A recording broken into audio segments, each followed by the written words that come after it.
Good evening to all of you. Coming to the next part of distribution.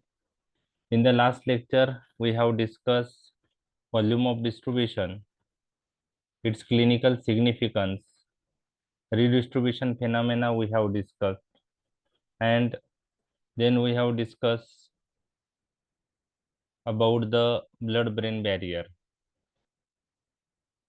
So we have discussed volume of distribution is the volume required for distribution of a drug if the concentration of the drug throughout the body remains same as that present in plasma, and it is calculated by formula drug administered amount of the drug administered IV divided by plasma concentration. So volume of distribution is inversely proportional to plasma concentration. If plasma concentration of the drug is low, volume of distribution will be high. जर plasma concentration ड्रगचं high असेल तर volume of distribution हे low असेल तर volume of distribution is inversely proportional to plasma concentration that we have discuss in the last lecture and we have discussed clinical significance of volume of distribution. In that we have discussed drugs having, just take minute.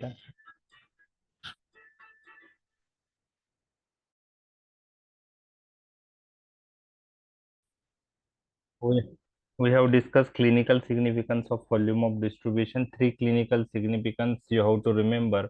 If drug is having high volume of distribution, such drug accumulate in the body tissue like liver, spleen, kidney, and cornea, retina. In that, chloroquine is accumulated when we use for prolonged period. So bullseye retinopathy may responsible for uh, may produce by chloroquine if we use in rheumatoid arthritis. Loading dose depends on volume of distribution. Drugs having high volume of distribution, we have to give initial dose high. That is known as loading dose. This is MCQ. Loading dose depends on what. Answer is volume of distribution. And third clinical significance आपण पाहिलं होतं की drugs having high volume of distributions are difficult to remove by hemodialysis process. We have discussed redistribution phenomena. It is the reversal transfer of drug from tissue to the plasma, that is known as redistribution phenomena. And what is the clinical significance? If site of action is one of the highly perfused organ, in that case action of the drug is terminated rapidly due to redistribution phenomena. We have discussed thiopentone sodium is the ultra short acting barbiturate. Its T-half is 4 to 6 hours, but when we use thiopentone sodium, its action terminated within 20 minutes. So redistribution phenomena responsible for rapid termination of the action of the drug if site of action is one of the highly perfused organ like brain, heart, kidney. That is redistribution phenomena we have discussed. तर 2 मार्कला रिडिस्ट्रीब्युशन phenomena तुम्हाला विचारला जाऊ शकतो. आणि नंतर आपण पाहिलं होतं की blood brain barrier, it is the barrier which prevent entry of the substances into the brain. So we have discussed this blood brain barrier is lipoidal in nature. Lipid soluble drug easily cross blood brain barrier by passive diffusion. It is formed by tight endothelial lining plus surrounding neural tissue. This together constitute that barrier, and it is lipoidal in nature. We have discussed enzymatic blood-brain barrier. In that, on endothelial lining of the capillaries, enzymes are present which responsible for inactivation of the drugs in the capillary so that that drug will not enter into the brain. Water soluble substance can cross blood-brain barrier with the help of some transporter. We have discussed levodopa is a water soluble drug, but still it easily crosses blood-brain barrier with the help of aromatic amino acid transporter. In inflammation, permeability of the blood-brain barrier is increased, that we have discussed. Blood-brain barrier is deficient at some site, that we have discussed, and there are some site like pituitary gland, pineal gland, area postima, near the floor of fourth ventricle where CTZ is located. Median eminence. These are the some sites where blood-brain barrier is deficient. So you have to remember CTZ is located outside the blood-brain barrier. CTZ is not surrounded by blood-brain barrier, and due to this reason, CTZ can be stimulated by lipid-soluble drug as well as lipid-insoluble drug. So lipid-soluble or insoluble drug stimulate CTZ and can produce vomiting side effect. So CTZ is located outside the blood-brain barrier, and also we have discussed one clinical point of view, one scenario we have discussed. To treat Parkinsonism, we use levodopa, and this levodopa responsible for vomiting. So to prevent that vomiting, which anti-emetic drug we should use, that we have discussed. What was that drug to treat levodopa-induced vomiting? Which drug we should use out of metoclopramide and domperidone? Metoclopramide. Meto Domperidone used. Domperidone and metoclopramide. no, out of these two, which is used? Domperidone, sir, is used. Both are effective, but we prefer domperidone because domperidone does not cross blood-brain barrier, and metoclopramide crosses blood-brain barrier. So domperidone will block dopamine receptor present on CTZ. So vomiting is prevented, and domperidone does not cross blood-brain barrier. So in the brain, it will not interfere with action of levodopa. Metoclopramide vomiting improve करेल, पण metoclopramide blood brain barrier पण cross करतो आणि त्याच्यामुळे तो dopamine receptor brain मधले block करेल Basel ganglia मधले, आणि तिथं लिओडोपाचं डोपामाइन मध्ये कन्व्हर्शन झालं तरी पण डोपामाइन रिसेप्टरवर ऍक्ट होऊ शकणार नाही. तर पार्किन्सोनिझम मध्ये जो बेनिफिशियल इफेक्ट आहे लिओडोपाचा तो होणार नाही. त्यामुळं लिओडोपा इंड्यूस वॉमिटिंग साठी ड्रग जर यूज करायचा असेल तर out of metoclopramide and domperidone the best drug is domperidone. हे तुम्हाला लक्षात ठेवायचं आहे. तर आपण डिटेल मध्ये ते डिस्कशन केलेलं आहे. ठीक आहे. तर तो पॉईंट 2 मार्कला जर आला तुम्हाला तर तो तुम्हाला कन्सेप्ट जर कळला तर इझी लिहिता येईल. ठीक आहे. आता राहिलेला डिस्ट्रीब्युशन पार्ट काय आहे? मागच्या पार्टचं थोडक्यात रिव्हिजन मी तुमच्याशी डिस्कस करून रिव्हाइज केलाय मी तो पार्ट. आता आजच्या पार्टकडे वळूया. त्यामध्ये महत्वाचा जो आहे तो प्लाझ्मा प्रोटीन बाइंडिंग आहे. तो पॉइंट आपण पाहणार आहोत. आता डिस्ट्रीब्युशन अक्रॉस प्लॅसेंटल बॅरियर, प्लॅसेंटा आपण पाहणार आहोत. आता प्लॅसेंटा जो आहे, ओके, तर तो पण एक बॅरियर म्हणून ऍक्ट होतो आणि ड्युरिंग प्रेग्नन्सी मदरकडून फिटसकडं जे पण सबस्टन्स ट्रान्सपोर्ट होतात ते प्लॅसेंटा थ्रू होतात. ओके. काही सबस्टन्स इझिली क्रॉस होतात, काही सबस्टन्स होत नाही. तर ब्लड ब्रेन बॅरियर आणि प्लॅसेंटल बॅरियरचा जर विचार केला तर placental barrier is incomplete barrier, कारण almost majority of the substances can cross placental barrier. तर हा इनकम्प्लीट बॅरियर आहे, but still some substances not easily cross this placental barrier. आता प्लॅसेंटा हे स्ट्रक्चर तुम्हाला सर्वांना माहित आहे, प्रेग, बरोबर आहे. आणि फिटसला जे पण न्यूट्रिशन प्रोव्हाइड केलं जातं ते मदरकडून ते प्लॅसेंटा थ्रू केलं जातं. ओके. तर आता फिटल ब्लड आणि मदरचं जे ब्लड आहे तर ते कसं सेपरेट केलं जातं? तर blood between fetus and mother is separated by a layer that is known as trophoblastic cell in chorionic villi. आता हे तुम्हाला कोणी काही विचारणार नाही, प्लॅसेंटल बॅरियरवर क्वेश्चन येणार नाही. फक्त तुम्हाला एक लक्षात ठेवायचं की ठीक आहे, प्लॅसेंटल बॅरियर मध्ये पण सगळे सबस्टन्स क्रॉस होत नाही, त्यामुळे त्याला प्लॅसेंटल बॅरियर म्हणतात. ओके. जसं ब्लड ब्रेन बॅरियर आहे तसं प्लॅसेंटल बॅरियर आहे. तर फिटस ला सगळे सबस्टन्स एक्सपोज होत नाही, त्याच्यामुळं हे बॅरियर तसं म्हणू शकतो फिटस पॉइंट ऑफ व्ह्यू महत्वाचं आहे. तर जसे बाकीचे बायोलॉजिकल मेम्ब्रेन आहे तसं प्लॅसेंटल बॅरियर पण लिपोइडल इन नेचर आहे, जसं blood brain barrier lipoidal in nature आहे. तर लिपिड सोल्युबल सबस्टन्स असेल तर easily cross placental barrier by passive diffusion. मग त्यात जनरल अनेस्थेटिक असतील, सिडेटिव्ह हिप्नोटिक्स असतील, ओपाइड्स असतील. ओके, ठीक आहे. तर ओपाइड अनाल्जेसिक्स आपण यूज केले तर काय होतं की ओपाइड अनाल्जेसिक्स एक ऍडव्हर्स इफेक्ट आहे, रेस्पिरेटरी डिप्रेशन. ओके, मॉर्फिन किंवा ट्रॅमाडॉल तुम्ही ऐकलं असेल. ओके, हे ओपाइड अनाल्जेसिक्स आहे. ते जर यूज केले मदरला तर ते प्लॅसेंटल सर्क्युलेशन मधून फिटल सर्क्युलेशन मध्ये जाऊ शकतात आणि respiration of the fetus affect होऊ शकतं. तर न्यूबॉर्न मध्ये रेस्पिरेटरी डिप्रेशन दिसू शकतं.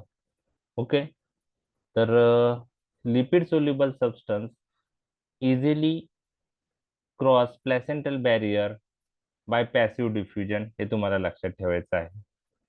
आता जे वॉटर सोल्युबल सबस्टन्स आहेत, जे आयोनाइज मॉलिक्युल्स आहेत, जे पोलार वॉटर सोल्युबल मॉलिक्युल्स आहेत, काही इसेन्शियल न्यूट्रिएंट असतील, तर ते प्लॅसेंटल बॅरियर कसं क्रॉस करतात, तर with the help of carrier mediated transport.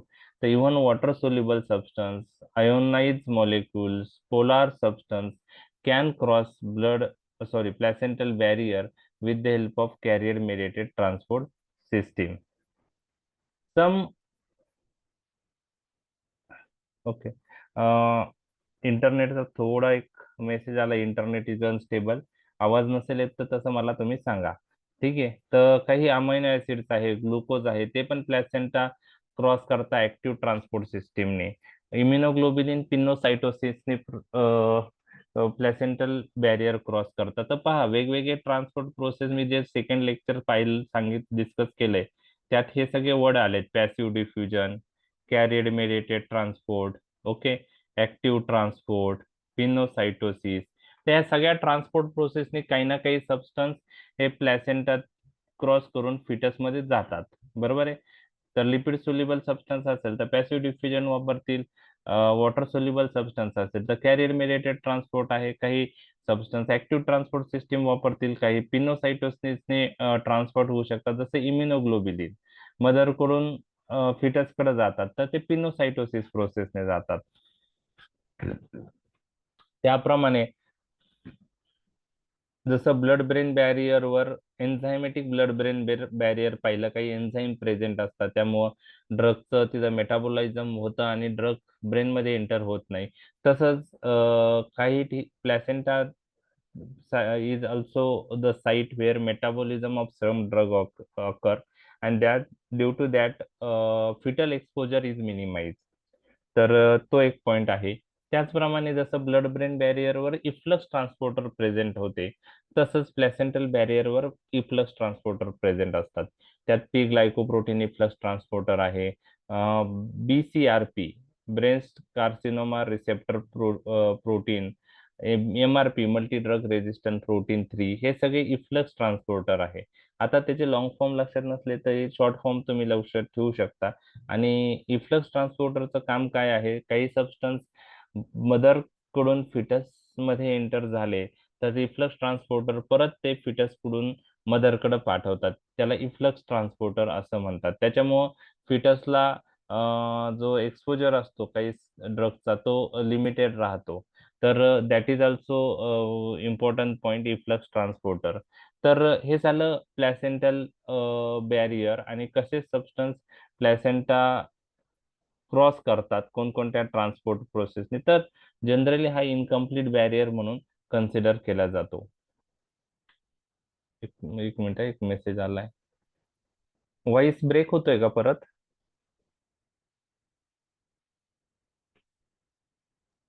येतोय सर सध्या तरी. सध्या येतोय. ओके, हो. मे बी इंटरनेट प्रॉब्लेम माझ्याकडे असू हा. शकतो किंवा तुमच्याकडे असू शकतो. आता डॉक्टर विनायक सलालकर त्यांचा मेसेज आहे व्हॉइस ब्रेकिंग. ठीक आहे, तर इंटरनेट कुठेही प्रॉब्लेम असेल तरी प्रॉब्लेम होऊ शकतो. माझ्याकडे असेल तर सगळ्यांनाच होईल प्रॉब्लेम, तुम्हाला सगळ्यांना आवाज येणार नाही. जर एखाद्यालाच प्रॉब्लेम येत असेल तर याचा अर्थ त्या साईटचं इंटरनेट थोडा प्रॉब्लेमॅटिक आहे. ठीक आहे, ठीक आहे. तर आवाज येतोय तर ठीक आहे, आपण कंटिन्यू करा. तर कंटिन्यू करूया. प्लॅसेंटल बॅरियर हा इनकम्प्लीट बॅरियर आहे. आता काही वेळेस काय होतं की काही ड्रग प्लॅसेंटल बॅरियर क्रॉस करून फिटस अफेक्ट करू शकतात. ओके. आणि त्यामुळे फिटल ऍडव्हर्स इफेक्ट येऊ शकतात. ओके. तर अशा ऍडव्हर्स इफेक्टला आपण काय म्हणतो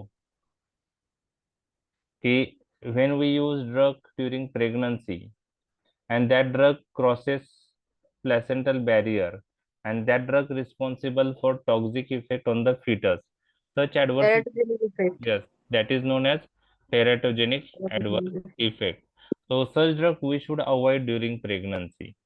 Okay, such drugs we should avoid during pregnancy. For example, tetracycline. Are we using tetracycline in pregnancy? No, sir. No, tetracyclines are not used. What about penicillin, cephalosporins? No, sir. No. Penicillin, cephalosporins are safer. करतो sir. करतात. Penicillin, Cephalosporin we can use. yes, yes. Penicillin, cephalosporins are safer. तर जसे जसे तुमचे system होती तर तुम्हाला हे माहित पाहिजे की हे ड्रग प्रेग्नन्सीत सेफ आहे किंवा नाही आहे. ठीक आहे. तर त्या दृष्टीने आपण तसं पाहणार आहोत. टेराटोजेनिसिटी आपण नंतर पाहणारच आहोत ऍडव्हर्स ड्रग रिॲक्शन मध्ये. तर प्लॅसेंटल बॅरियर युनिव्हर्सिटीमध्ये काही क्वेश्चन येणार नाही. ठीक आहे. पण जस्ट बुक्स मध्ये मेन्शन आहे, आपण तो डिस्कस केलेला आहे. ठीक आहे. इंटरनेट कनेक्शन इज अनस्टेबल म्हणतंय स्टील. बघूया. ओके. आता एक short note point of view topic आज आपण डिस्कस करणार आहे, प्लाझ्मा प्रोटीन बाइंडिंग. खूप इझी टॉपिक आहे. त्याच्यावर 2 मार्कला क्वेश्चन येऊ शकतो, 4 मार्कला क्वेश्चन येऊ शकतो. तर प्लाझ्मा प्रोटीन बाइंडिंग आणि त्याचे क्लिनिकल सिग्निफिकन्स, जसं व्हॉल्यूम ऑफ डिस्ट्रीब्युशनचे क्लिनिकल सिग्निफिकन्स आपण पाहिले, तसं प्लाझ्मा प्रोटीन बाइंडिंग आहे. तर ज्यावेळेस ड्रग सिस्टेमिक सर्क्युलेशन मध्ये एंटर होतं ऍब्सॉर्प्शन प्रोसेस नंतर किंवा डायरेक्ट सिस्टेमिक सर्क्युलेशन मध्ये ऍडमिनिस्टर्ड केलं जातं, जसं IV रूटने होतं. तर सिस्टेमिक सर्क्युलेशन मध्ये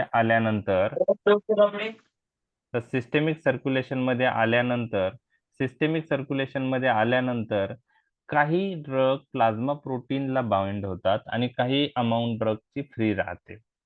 म्हणजेच थोडक्यात काय, सिस्टेमिक सर्क्युलेशन मध्ये आल्यानंतर किंवा प्लाझ्मा मध्ये ड्रग 2 फॉर्म मध्ये असतं. प्लाझ्मा मध्ये एंटर झाल्यावर ड्रग 2 फॉर्म मध्ये असतं. एक असतो बाउंड फॉर्म आणि दुसरा असतो अनबाउंड फॉर्म. अनबाउंड फॉर्मला आपण फ्री फॉर्म असंही म्हणू शकतो. Okay. Free form of the drug. Okay. Okay. आणि जसा फ्री फॉर्म कमी होतो, जसा अनबाउंड फॉर्म डिस्ट्रीब्युशननी, मेटाबॉलिझमनी, एक्सक्रिशननी कमी होतो, तसं बाउंड फॉर्म पासून ड्रग रिलीज होतं आणि ते रिलीज झालेलं फ्री ड्रग नंतर वापरलं जातं. ठीक आहे. परत एकदम मेसेज आलं. ओके. व्हॉइस ब्रेक होतोय.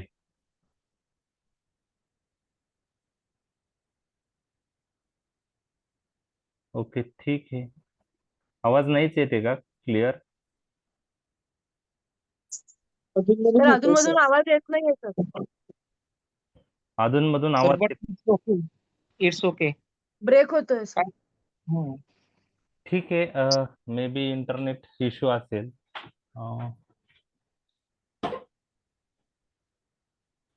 कारण गेला आवाज. आवाज गेला. अधूनमधून जातोय सर, मध्येच एखादा शब्द येतोय परत जातोय. तर तुम्ही कंटिन्यू करा.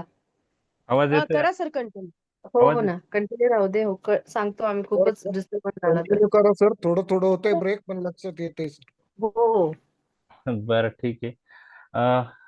एक मिनिट. ओके. आता येऊ राहिलाय.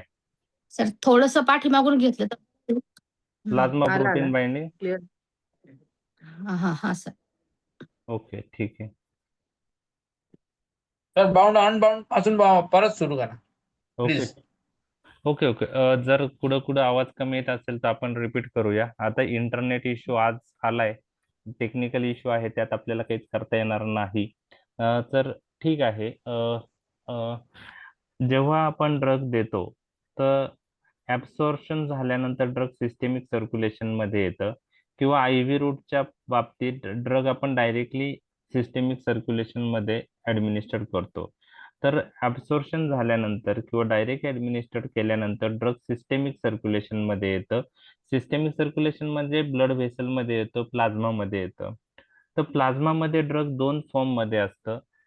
दिलेल्या अमाऊंट जी ड्रग अमाऊंट प्लाझ्मा मध्ये येते, काही अमाऊंट ही प्लाझ्मा प्रोटीनला बाइंड होते, त्याला आपण bound form of the drug म्हणतो. त्याला आपण bound form of the drug म्हणतो. ओके, त्याला आपण bound form of the drug म्हणतो. म्हणजे जो प्लाझ्मा प्रोटीन बाउंड ड्रग आहे त्याला बाउंड फॉर्म असं म्हणतो. आणि दुसरा जो आहे, जो फ्री फॉर्म असतो, जो प्लाझ्मा प्रोटीनला बाइंड होत नाही, त्याला अनबाउंड फॉर्म असं म्हणतो किंवा फ्री फॉर्म असं म्हणतो.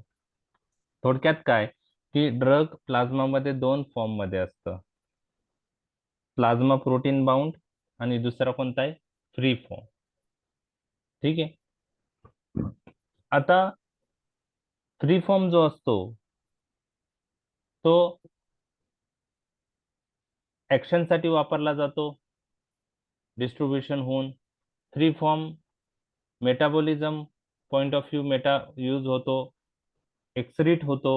तर free form is the only form that is distributed, metabolize, excreted and also use for action.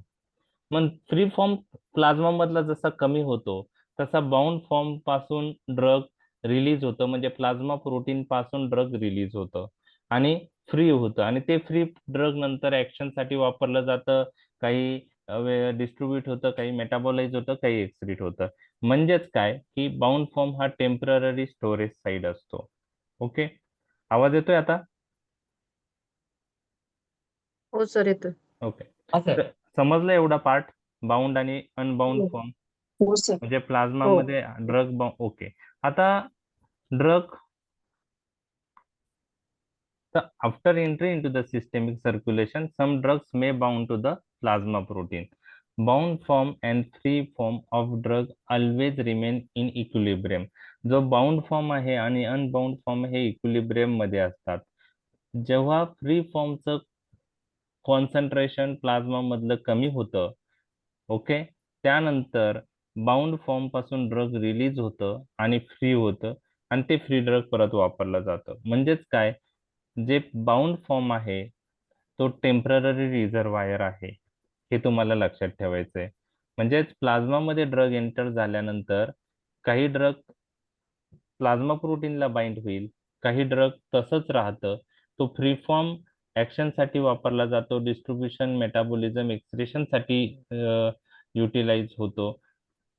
Bound form जो असतो तो ऑलवेज फ्री फॉर्म बरोबर इक्विलिब्रियम मध्ये असतो. फ्री फॉर्म जर कमी झाला तर प्लाझ्मा प्रोटीन बाउंड जो असतं ड्रग ते रिलीज होतं आणि ते रिलीज झालेलं ड्रग फ्री होऊन मग ऍक्शन साठी वापरलं जाऊ शकतं, मेटाबॉलिझम, एक्सक्रेशन, डिस्ट्रीब्युशन साठी वापरलं जाऊ शकतं. म्हणजे there is always equilibrium between bound form आणि फ्री फॉर्म, हे तुम्हाला लक्षात ठेवायचं आहे. आता कोणते ड्रग कुठं बाइंड होतात हे पण तुम्हाला मी सांगणार आहे. So only the free form is pharmacologically active and responsible for therapeutic effect. जो free form असतो तोच ऍक्शन साठी वापरला जातो and only free form is available for distribution, metabolism and excretion. So bound form of the drug is not available for distribution, metabolism and excretion. Free form available असतो, distribution, metabolism, excretion, but there is always equilibrium between bound form and free form. When the concentration of free form decrease, there is release of the drug from the plasma protein. Okay, तर तुम्हाला काही proteins माहित पाहिजे. म्हणजे आता acidic drugs कुठं bind होतात, basic drugs कुठं माहित होतात. So you have to remember acidic drugs binds to the albumin. हा एक MCQ आहे. Acidic drugs binds to which plasma protein? Answer is albumin. Okay. Basic drugs binds to which plasma protein? Basic drugs binds to alpha-1 acid glycoprotein. Alpha-1 acid glycoprotein. Okay. तर हे दोन MCQ तुम्हाला लक्षात ठेवायचे. A for A acidic drug, A for A albumin, and basic drug binds to one acid that is alpha 1 acid glycoprotein. तर हे दोन MCQ तुम्हाला क्लिअर करायचे आहेत. Acidic drug bind to the albumin and basic drugs bind to the alpha 1 acid glycoprotein. आता हे झालं acidic drug आणि बेसिक ड्रग. म्हणजे दोन प्लाझ्मा प्रोटीन्स तुम्हाला आता लक्षात आलेत. अल्ब्युमिन हा एक प्लाझ्मा प्रोटीन आहे, अल्फा 1 ऍसिड ग्लायकोप्रोटीन हा एक प्लाझ्मा प्रोटीन आहे. काही हार्मोन्स जे आहेत ते अल्ब्युमिन किंवा अल्फा 1 ऍसिड ग्लायकोप्रोटीनला बाइंड नाही होत. त्यांच्यासाठी स्पेसिफिक प्लाझ्मा प्रोटीन्स प्लाझ्मामध्ये असतात. ओके, समजा थायरॉइड हार्मोन आहे तर ते थायरॉइड बाइंडिंग ग्लोब्युलिनला बाइंड होतात. कॉर्टिकोस्टिरॉइड्स आहेत. ओके, परत इंटरनेटचा प्रॉब्लेम. कॉर्टिकोस्टिरॉइड्स आहेत ते कॉर्टिकोस्टिरॉइड बाइंडिंग ग्लोब्युलिनला बाइंड होतात. सेक्स हार्मोन्स जे आहे ते सेक्स हार्मोन बाइंडिंग ग्लोब्युलिनला बाइंड होतात. तर काही हार्मोन त्यांच्या स्पेसिफिक प्लाझ्मा प्रोटीनला बाइंड होतात. तर ऍटलिस्ट हे ऍसिडिक ड्रग आणि बेसिक ड्रग विषयी जरी माहित असेल तरी मोर दॅन इनफ आहे. तर acidic drugs binds to albumin, basic drugs bind to the alpha 1 acid glycoprotein. Clear? हे दोन MCQ लक्षात राहतील आता. Yes sir. ओके, आता काही स्पेसिफिक प्रोटीन्स आहेत ते पण आपण पाहणार. आणि तुम्हाला मी सांगितलं दिस बाइंडिंग इज युजली रिव्हर्सिबल, म्हणजे जिथं बाइंड झालेला ड्रग आहे तो हळूहळू रिलीज होऊ शकतो जर फ्री फॉर्म कमी झाला तर. Okay, there are certain other hormone binding proteins. तर sex hormones bind with sex hormone binding globulin. Sex hormone म्हणजे त्यात इस्ट्रोजन येतं, टेस्टेस्टेरॉन येतं. स्टिरॉइड्स आहेत कॉर्टिकोस्टिरॉइड, तर कॉर्टिकोस्टिरॉइड्स bind with corticosteroid binding globulin, त्याला ट्रान्सकॉर्टिन असेही म्हणतात. आणि थायरॉइड हार्मोन्स म्हणजे thyroxine binds with thyroid binding globulin. Okay, तर हे स्पेसिफिक ग्लोब्युलिन्स आहेत स्पेसिफिक हार्मोनसाठी. तर तिथे हे हार्मोन्स बाइंड होतात. ओके, आणि अँटीजन जे आहे ते गॅमा ग्लोब्युलिन नावाच्या प्लाझ्मा प्रोटीनला बाइंड होतात. तर हे थोडक्यात काय की प्लाझ्मामध्ये कोणकोणते प्लाझ्मा प्रोटीन्स असतात. अल्ब्युमिन असतं, अल्फा 1 ऍसिड ग्लायकोप्रोटीन असतं. अल्ब्युमिनला ऍसिडिक ड्रग बाइंड होतात, अल्फा 1 ऍसिड ग्लायकोप्रोटीनला बेसिक ड्रग बाइंड होतात. काही स्पेसिफिक हार्मोन बाइंडिंग ग्लोब्युलिन असतात. Sex hormone bind with sex hormone binding globulin. Corticosteroids bind with corticosteroid binding globulin. Thyroxine म्हणजे thyroid hormone bind with thyroid binding globulin. आणि antigen binds with gamma globulin. तर हे काही plasma प्रोटीनचे नावं तुम्हाला मी discuss केलेली आहे तुमच्याशी. तर तुम्हाला आता प्लाझ्मा प्रोटीनची कमीत कमी नावं एक दोन तरी तुम्हाला लक्षात राहतील. ओके ओके, आता खूप काही पॉइंट्स प्लाझ्मा प्रोटीन बाइंडिंगशी रिलेटेड आहे. आता अल्ब्युमिन, आता ह्याच्यातलं प्रत्येक अल्ब्युमिन आणि अल्फा 1 ऍसिड ग्लायकोप्रोटीनचे जे विषयी माहिती आहे की अल्ब्युमिन विषयी काही माहिती मी तुम्हाला आता ती एक्झाम मध्ये कोणी विचारणार नाही. तुम्हाला प्रश्न येईल clinical significance of plasma protein binding, ते आपण नंतर पाहणारच आहे एक दोन स्लाइड नंतर. तर प्लाझ्मा अल्ब्युमिन, आता प्लाझ्मा अल्ब्युमिन जे आहे तर अल्ब्युमिनला ऍसिडिक ड्रग्स बाइंड होतात हे तुम्हाला मी सांगितलेलं आहे. आणि अल्ब्युमिनवर दोन बाइंडिंग साईट असतात, साईट ए आणि साईट बी. काही ऍसिडिक ड्रग ए साईटला बाइंड होतात, काही बेसिक ऍसिडिक ड्रग काही ऍसिडिक ड्रग बी साईटला बाइंड होतात. ओके, काही ए ला पण होतात, बी ला पण होतात. थोडक्यात काय, अल्ब्युमिनवर किती बाइंडिंग साईट आहेत ड्रगच्या बाइंडिंगसाठी? दोन दोन हो सर. ठिकाणी ड्रग. तर acidic drugs binds to albumin हा MCQ तुम्हाला माहित पाहिजे. There are two binding site for acidic drug on human serum albumin, site A आणि साइट बी. त्यात काही डिटेल मी जाणार नाही. आता कोणते ऍसिडिक ड्रग आहे, काय एक्झाम्पल आहे ऍसिडिक ड्रगचे? तर नॉन स्टिरॉइडल अँटी इन्फ्लॅमेटरी ड्रग्स हे यात खूप सारे ऍसिडिक ड्रग आहे. ऍस्पिरिन आहे, इंडोमिथॅसिन आहे, नॅप्रोक्झेन आहे. त्यानंतर ओरल हायपोग्लायसेमिक ड्रग मध्ये tolbutamide, glibenclamide. Okay, oral anticoagulant warfarin. Okay, आवाज येतोय ना? ब्रेक होते मधून. मधून मधून ब्रेक होतोय. येस जस्ट एक मिनिट. येस.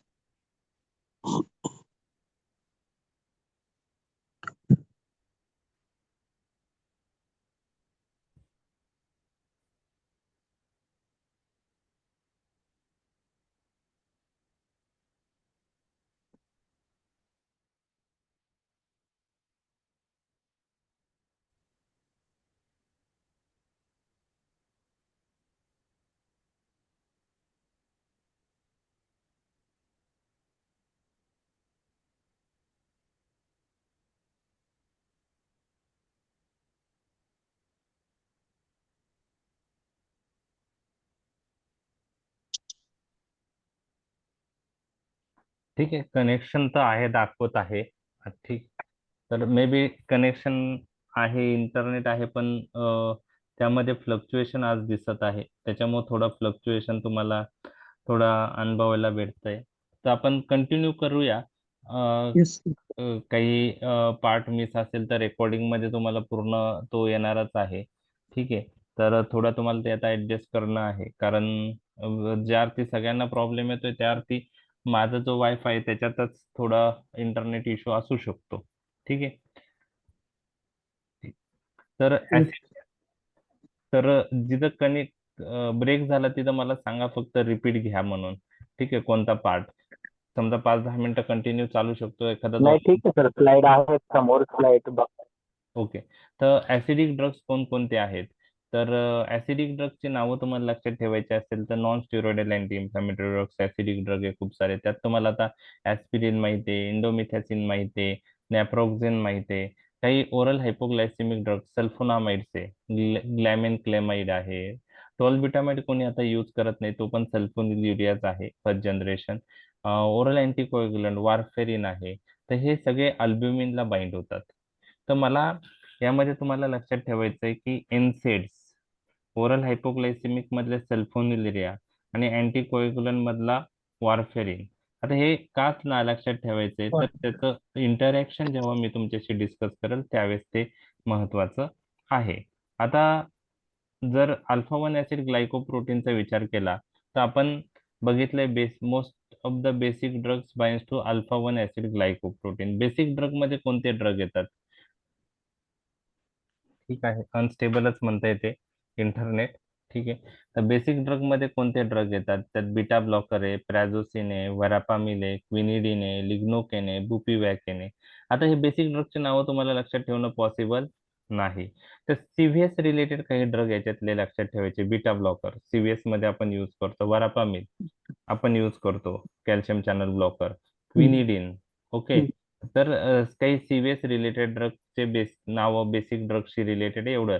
लिग्नोकेन हा लोकल अॅनेस्थेटिक आहे, पण अजून लिडोकेन किंवा लिग्नोकेनचा यूज कुठं आहे? अजून कोणता यूज माहिती आहे का तुम्हाला लिग्नोकेनचा, लिडोकेनचा सीव्हीएस रिलेटेड? लिडोकेन कुठं यूज? लिडोकेनला मध्ये वापरतात. कसं? करेक्ट करेक्ट, काय काय म्हणले? कोणती कंडिशन? अरेबियम.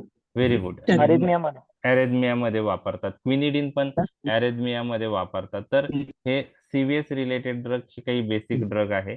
आता अल्फा 1 ऍसिड ग्लायकोप्रोटीन वर खूप सारे साइट्स असतात जिथं बेसिक ड्रग बाइंड होऊ शकतात. जसं अल्ब्युमिन वर किती साइट होत्या? फक्त बाइंडिंग साठी 2च.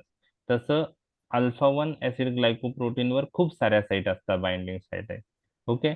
तर mainly basic drugs bind to alpha 1 acid glycoprotein and there are many binding site on alpha 1 acid glycoprotein for binding of basic drug. आता अजून एक पॉइंट तुम्हाला लक्षात ठेवायचा आहे. हा जो अल्फा 1 ऍसिड ग्लायकोप्रोटीन आहे ना, हा अॅक्यूट फेज रिएक्टंट आहे आणि त्याची लेव्हल काही कंडिशन मध्ये अल्टर होते. काही कंडिशन अशा आहेत की जे अल्फा 1 ऍसिड ग्लायकोप्रोटीनची लेवल वाढवतात. काही कंडिशन अशा आहेत ओके, म्हणजे कोणत्या कंडिशन अशा आहेत की ज्या अल्फा 1 ऍसिड ग्लायकोप्रोटीनची लेवल वाढवतात, ते मी तुमच्याशी डिस्कस करणार आहे.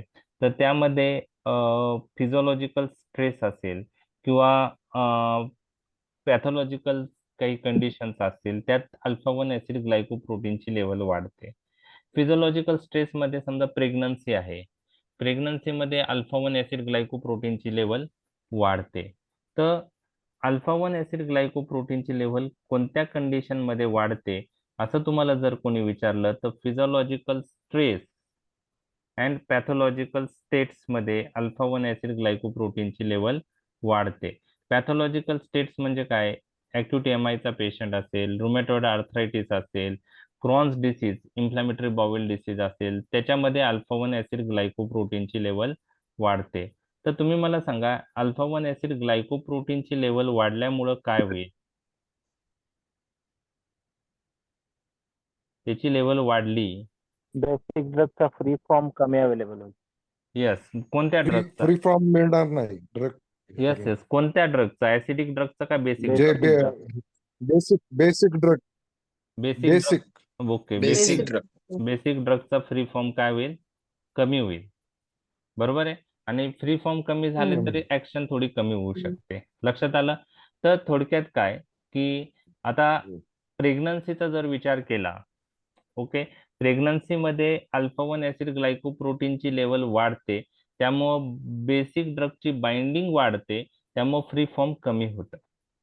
आता मी तुम्हाला विचारलं की प्रेग्नन्सी मध्ये अल्ब्युमिन रिलेटेड काय होतं, तर काही प्रेग्नंट लेडीमध्ये अल्ब्युमिन युरिया होतं. बरोबर आहे, ऐकलं असेल तुम्ही. तर अल्ब्युमिन लॉस झाल्यामुळं प्रेग्नन्सी मध्ये अल्ब्युमिनची लेवल काय होऊ शकते? कमी होणार. कमी होईल. आणि जर कमी झाली तर ऍसिडिक ड्रगचा फ्री फॉर्म काय होईल? वाढेल. वाढेल.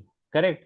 कारण प्रेग्नन्सी मध्ये अल्ब्युमिनची लेवल कमी झाली ब्लड मधली, तर बाइंडिंग ऑफ ऍसिडिक ड्रग कमी होईल, म्हणजेच फ्री फॉर्म काय होईल? वाढेल. ओके. तर प्रेग्नन्सी मध्ये अल्ब्युमिनची लेवल कमी का होते? Albumin युरियामध्ये, albumin युरियामुळं. आणि प्रेग्नन्सी मध्ये स्ट्रेसमुळं अल्फा 1 ऍसिड ग्लायकोप्रोटीनची लेवल वाढते. तर पहा, अल्ब्युमिन ची लेवल प्रेग्नन्सीत कमी होते आणि अल्फा 1 ऍसिड ग्लायकोप्रोटीनची लेवल प्रेग्नन्सी मध्ये वाढते. आणि त्याच्यामुळं अल्ब्युमिनची लेवल कमी झाल्यामुळं ऍसिडिक ड्रगचा फ्री फॉर्म वाढतो आणि अल्फा 1 ऍसिड ग्लायकोप्रोटीनची लेवल वाढल्यामुळं बेसिक ड्रगचा फ्री फॉर्म काय होतो? कमी होतो. लक्षात आलं हे? तर हे प्रेग्नन्सी रिलेटेड चेंज लक्षात आला तुमच्या? तर हे आपण खूप डिटेल मध्ये बघितलेलं आहे. Yes sir. तेवढं तुम्हाला एक्झाम पॉइंट ऑफ व्ह्यू सगळ्याच गोष्टीची गरज नाही. फक्त तुम्हाला विचारलं प्रेग्नन्सी मध्ये ऍसिडिक ड्रगचा फ्री फॉर्म काय होईल, तर तुमच्या लक्षात येईल की हा अल्ब्युमिन युरिया होतं, अल्ब्युमिनची लेवल कमी होतं, बाइंडिंग कमी होते, म्हणजे फ्री फॉर्म वाढेल.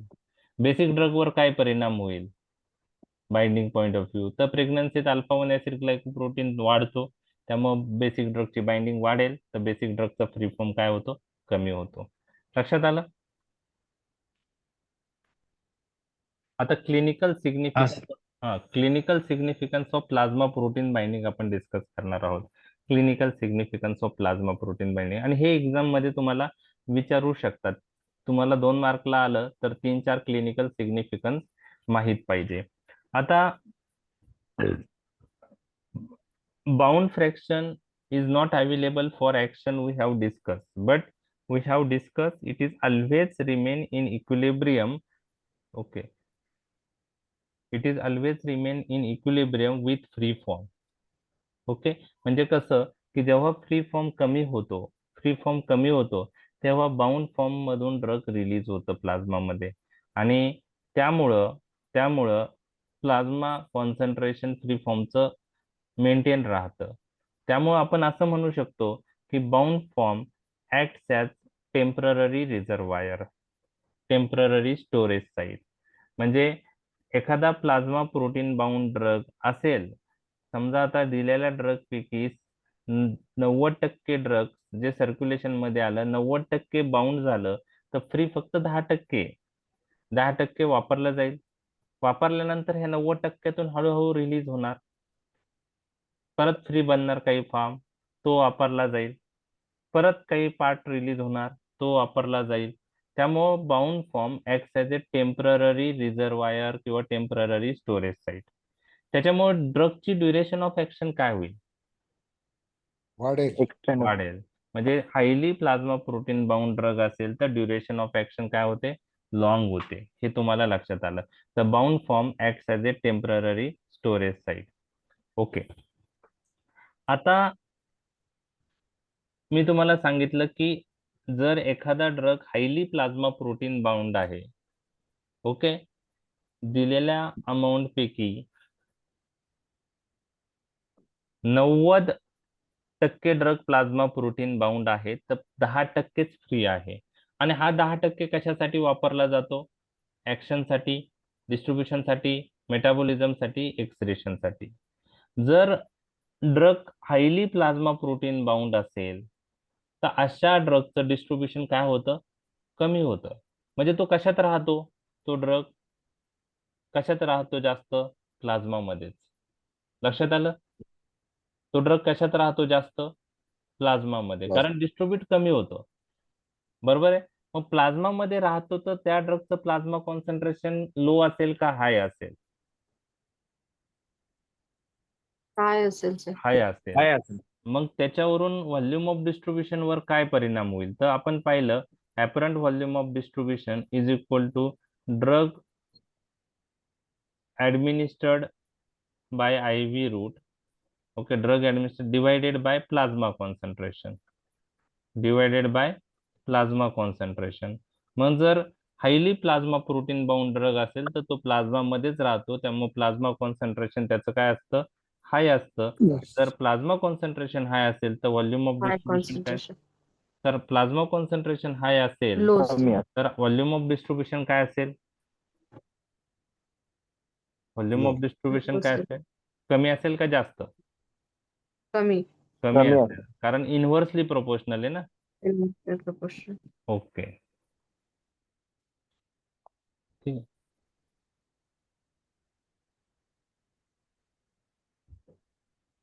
The highly plasma protein bound drugs are largely restricted to vascular compartment. हे तुम्हाला लावायचे. And they tend to have smaller volume of distribution. लक्षात आलं का स्मॉलर व्हॉल्यूम ऑफ डिस्ट्रीब्युशन आहे, ते पण मी तुमच्याशी एक्सप्लेन केलं. ओके. ज्या ड्रगची प्लाझ्मा प्रोटीन बाइंडिंग हाय असतं, जनरली असे ड्रग्स लॉंग ऍक्टिंग असतात, कारण bound form is not available for metabolism, distribution, excretion. Okay, त्याच्यामुळं highly plasma protein binding drug हे लॉंग ऍक्टिंग असतात. नेक्स्ट, हिमोडायलिसिस प्रोसेससाठी मी तुमच्याशी 2 गोष्टी डिस्कस केल्या होत्या. Hemodialysis is not effective if drug is having high volume of distribution. Okay, आपण पाहिलं होतं ते व्हॉल्यूम ऑफ डिस्ट्रीब्युशनच्या सिग्निफिकन्स मध्ये. म्हणजेच हिमोडायलिसिस साठी व्हॉल्यूम ऑफ डिस्ट्रीब्युशन हे लो पाहिजे. त्याचप्रमाणे ड्रग व्हॅस्क्युलर कंपार्टमेंट मध्ये पाहिजे, परंतु तो फ्री पाहिजे. म्हणजे highly plasma protein bound drug is also not remove by haemodialysis process. म्हणजे highly plasma protein bound drug असेल, ओके, आणि फ्री फॉर्म फार कमी असेल, असा ड्रग असे जर हिमोडायलिसिस प्रोसेस केली आपण, तर प्रोटीन बाउंड ड्रग हा फिल्टर होत नाही त्या मशीननी. प्रोटीन बाउंड ड्रग तसाच रक्तात राहतो आणि परत सर्क्युलेशन मध्ये जर आपण ते रक्त परत आपण पर्सनला दिलं तर परत सर्क्युलेशन मध्ये येतो. त्यामुळं it is very difficult to remove highly plasma protein bound drug by haemodialysis process. So highly protein bound drugs are not removed by hemodialysis process, that you have to remember. लक्षात आलं? Okay, आता आवाज येतोय ना? नाही. हो sir येतोय येतोय. बरं. ओके, आता हा जो पॉइंट आहे ना 5वा, हा थोडा समजायला तुम्हाला डिफिकल्ट आहे. Degree of plasma protein binding should be taken into consideration while comparing results of in vivo and in vitro study. आता इन व्हायवो स्टडी म्हणजे काय आणि इन विट्रो स्टडी म्हणजे काय? ओके,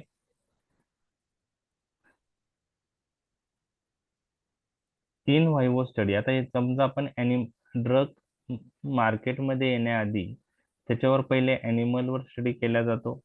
ॲनिमल मध्ये पॉझिटिव्ह रिझल्ट दिसल्यानंतर ह्युमन स्टडी केला जातो. त्यामध्ये क्लिनिकल ट्रायल्स मध्ये फेज 1, 2, 3, 4 प्रकारचे क्लिनिकल ट्रायल्स असतात. ओके, तर त्यानंतर ड्रग मार्केटमध्ये येतो. म्हणजे फेज 1, 2, 3 ट्रायल झाल्यानंतर मार्केटमध्ये येतो. तर एखाद्या ड्रग जेव्हा मार्केटमध्ये येतो त्यावेळेस त्याच्या आधी त्यावर ॲनिमल स्टडी पण झालेले असतात. ॲनिमल स्टडी जर इफेक्टिव्ह असतील, ॲनिमल स्टडी जर सॅटिस्फॅक्टरी असतील तरच तो मॉलिक्यूल ह्युमन्स मध्ये वापरला जातो. त्यात फेज 1 फेज 2 फेज 3 ट्रायल्स असतात आणि मग ड्रग मार्केटमध्ये एंटर होतो. तर व्हॉट इज इन व्हायओ आणि इन विट्रो स्टडी? तर ॲनिमल स्टडी दोन प्रकारचे असतात, इन व्हायओ स्टडी आणि in vitro study. In vivo study मध्ये काय होतं की आपण ॲनिमलला ड्रग देतो, ओके, आणि त्यानंतर त्या ड्रगचे इफेक्ट त्या ॲनिमल मध्ये पाहतो. त्याला इन व्हायओ स्टडी असं म्हणतात. In vivo. What is in vitro study? In vitro study मध्ये जनरली त्यात ॲनिमलला सॅक्रिफाईस केलं जातं आणि ज्या सिस्टीमशी रिलेटेड स्टडी करायचा असेल, समजा एखाद्या ड्रगचं इफेक्ट हार्टवर पाहायचा असेल, ओके, तर ते हार्ट डिसेक्ट करून ऑर्गन बाथमध्ये घेतलं जातं आणि त्यावर त्या ड्रगची ऍक्शन पाहिली जाते. समजा एखाद्या ड्रगची ऍक्शन ब्रोंकायवर पाहिजे आहे, तर ॲनिमल सॅक्रिफाईस केल्यानंतर ट्रकियल रिंग किंवा ब्रोंकियल रिंग जे आहेत त्या डिसेक्ट करून काढल्या जातात आणि ऑर्गन बाथमध्ये ठेवून त्यावर त्यावर त्या त्या ऑर्गन बाथमध्ये ड्रग ऍडमिनिस्टर केलं जातं आणि त्याचा इफेक्ट पाहिला जातो. तर इन विट्रो म्हणजे आउटसाइड द बॉडी. त्या ॲनिमलला सॅक्रिफाईस करून ज्या ऑर्गन्सवर स्टडी करायचं आहे ते ऑर्गन डिसेक्ट करून ते ऑर्गन बाथमध्ये ठेवून त्याच्यावर स्टडी केला जातो. तर इन व्हायओ म्हणजे ॲनिमल मध्ये आपण ड्रग देतो आणि ॲनिमलवर काय इफेक्ट येतात ते पाहतो. इन विट्रो म्हणजे ॲनिमल सॅक्रिफाईस करून त्या ॲनिमल मध्ये ज्या सिस्टीमवर स्टडी करायचा आहे तो ऑर्गन डिसेक्ट करून तो ऑर्गन बाथमध्ये ठेवला जातो आणि त्याच्यावर स्टडी केला जातो. तर इन व्हायओ म्हणजे inside the body, in vitro म्हणजे आउटसाइड. याचा अर्थ लक्षात आला इन व्हायओ आणि इन विट्रो स्टडीचा? Yes. हो सर. ओके, ठीक आहे. Yes sir. ओके. आता जेव्हा आपण ॲनिमल मध्ये ड्रग्ज देतो तेव्हा ड्रग कशात जाणार? प्लाझ्मा मध्ये जाणार आणि मग जिथं ऍक्शन पाहिजे तिथं जाऊ शकतं किंवा सगळ्या साईडकडे डिस्ट्रीब्यूट होणार. बरोबर आहे? प्लाझ्मा मध्ये गेल्यानंतर प्लाझ्मा प्रोटीन्स असतील काही नाही तिथं, बरोबर आहे? तिथं ड्रग बाइंड होईल हो सर. आणि फ्री फॉर्म तो ऍक्शन साठी वापरला जाईल. म्हणजे इन व्हायओ स्टडी मध्ये प्लाझ्मा प्रोटीन बाइंडिंगचा रोल आहे, बरोबर आहे? पण इन विट्रो स्टडी मध्ये आपण ॲनिमल सॅक्रिफाईस केलं आणि त्यानंतर तो जो ऑर्गनवर ऍक्शन पाहिजे तो ऑर्गन डिसेक्ट करून ऑर्गन बाथ मध्ये ठेवला आणि त्याच्यात ड्रग टाकून त्याची ऍक्शन पाहिली, ठीक आहे. तर तिथं प्लाझ्मा प्रोटीनचा रोल येत नाही, कारण आपण फक्त तो एक ऑर्गन ज्याच्यावर ऍक्शन पाहिजे तो डिसेक्ट करून काढला आहे, ऑर्गन बाथ मध्ये ठेवला आहे आणि त्याच्यावर ड्रगची ऍक्शन पाहत आहोत. म्हणजे आउटसाइड स्टडी करताना ॲनिमलच्या बाहेर तिथं इन विट्रो स्टडी करताना प्लाझ्मा प्रोटीन बाइंडिंगचा रोल नाहीये. ड्रग डायरेक्टली ऑर्गनवर ऍक्ट होणार आहे, बरोबर आहे? तर ज्यावेळेस आपण इन व्हायओ स्टडीचे रिझल्ट आलेले आहेत, इन विट्रो स्टडीचे रिझल्ट आलेले आहेत, ते कम्पेअर करताना, ओके, ते कम्पेअर करताना आपल्याला degree of plasma protein binding किती आहे इन व्हायओ स्टडी मध्ये ते कन्सिडर केलं पाहिजे आणि त्यानुसार रिझल्ट कम्पेअर केले पाहिजे, बरोबर आहे? कारण इन विट्रो स्टडी मध्ये प्लाझ्मा प्रोटीन बाइंडिंग नसणार आहे. ड्रग डायरेक्ट ऑर्गनवर ऍक्ट होऊ शकतो, त्यामुळे ऍक्शन चांगली येऊ शकते, जास्त ड्रग ऑर्गनवर ऍक्ट होऊ शकतो. इन व्हायओ स्टडी मध्ये फक्त free form available for action असेल. जो प्लाझ्मा जर highly plasma protein bound drug असेल तर कमी अमाऊंट ऍक्शन साठी अवेलेबल असते, कारण ड्रग प्लाझ्मा प्रोटीन बाउंड असतो जास्त, बरोबर आहे? त्यामुळं दोघांमध्ये जे इफेक्ट येणार आहे त्यात फरक राहू शकतो. त्यावेळेस ड्रगची प्लाझ्मा प्रोटीन बाइंडिंग किती डिग्री आहे ते कन्सिडर केलं पाहिजे आणि त्यानुसार कम्पॅरिझन केलं पाहिजे. तर तेच दिलेलं आहे, degree of plasma protein binding should be taken into consideration while comparing the result of in vivo and in vitro study. Okay, तर हे मी एक्सप्लेन केलेलं आहे, तर तुम्हाला त्यानुसार ते लक्षात ठेवायचं आहे. आज खूप इंटरनेट चा प्रॉब्लेम येत आहे, ठीक आहे. आपण आता लास्ट पार्ट कडे वळलेलो आहोत, drug interaction related with plasma protein binding. Okay, suppose आपण दोन ड्रग देत आहोत, ड्रग ए आणि बी. ओके. ड्रग ए ची प्लाझ्मा प्रोटीन बाइंडिंग 80% आहे. ड्रग बी ची प्लाझ्मा प्रोटीन बाइंडिंग 90% आहे. आणि दोन्ही ऍसिडिक ड्रग्ज आहेत. म्हणजे दोन्ही ड्रग ऍसिडिक आहेत आणि दोन्ही highly plasma protein binding drug आहेत. दोन्ही ड्रग कशाला बाइंड होतील?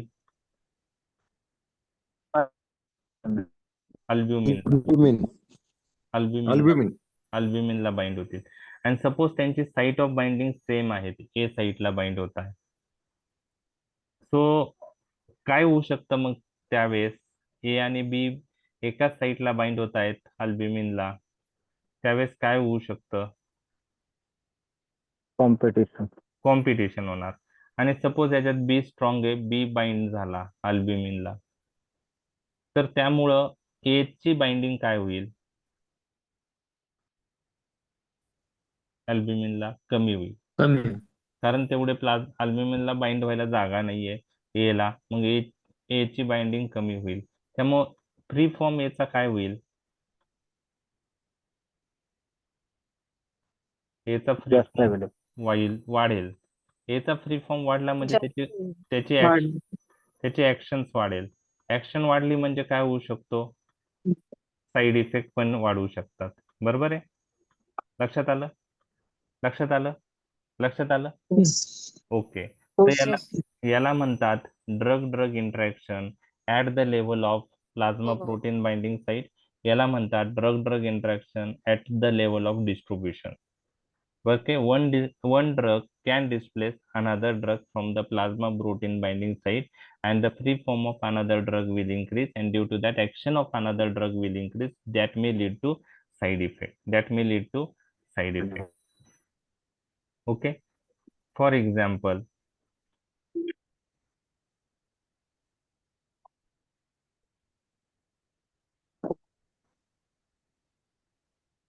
aspirin and warfarin. Okay. Aspirin हा अँटीप्लेटलेट ड्रग आहे. Yes. वारफेरिन हा अँटीकोएग्युलंट ड्रग आहे. ओके. तर दोघही रक्त पातळ करतात. दोघं एकत्र दिल्याने ब्लिडिंगची रिस्क जास्त असते. त्याचं एक कारण आहे की दोघांच्या ऍक्शन्स ऍडिटिव्ह इफेक्ट येतो. ऍस्पिरिन अँटीप्लेटलेट, वारफेरिन अँटीकोएग्युलंट, दोन्ही ऍक्शन एकत्र येऊन ब्लिडिंगची रिस्क वाढते. अजून एक रिझन असं आहे, दोघं अल्ब्युमिनला बाइंड होतात आणि aspirin binds more strongly to the albumin, so free form of warfarin will increase, action of warfarin will increase, more anticoagulant action occur, and that lead to increased risk of bleeding. Bleeding. That is known as drug drug interaction at the level of plasma protein binding. Okay. तसंच जर drug C आणि D आपण दिला आणि दोघंही basic drug आहेत, okay, आणि दोघंही highly plasma protein bound drug आहे, तर ते कोणत्या प्लाझ्मा प्रोटीनला बाइंड होणार? Alpha 1 acid glycoprotein. Alpha 1 acid glycoprotein. Okay. म्हणजे आणि that drug is having more affinity for alpha 1 acid glycoprotein that will bind, and due to that free form of another drug will increase. पण ह्या interaction basic ड्रगच्या एवढ्या significant नाहीये. का significant नाहीये? कारण आपण पाहिलं की अल्फा 1 ऍसिड ग्लायकोप्रोटीन वर खूप साऱ्या बाइंडिंग साईट आहेत. दोनच बाइंडिंग साईट नाहीये, खूप साऱ्या आहे. त्याच्यामुळं सी जरी एका ठिकाणी बाइंड झाला तर डी दुसऱ्या ठिकाणी बाइंड होऊ शकतो. म्हणजे बाइंडिंग साईट जास्त असल्यामुळं त्यांच्यात कॉम्पिटिशन जास्त असेल का कमी?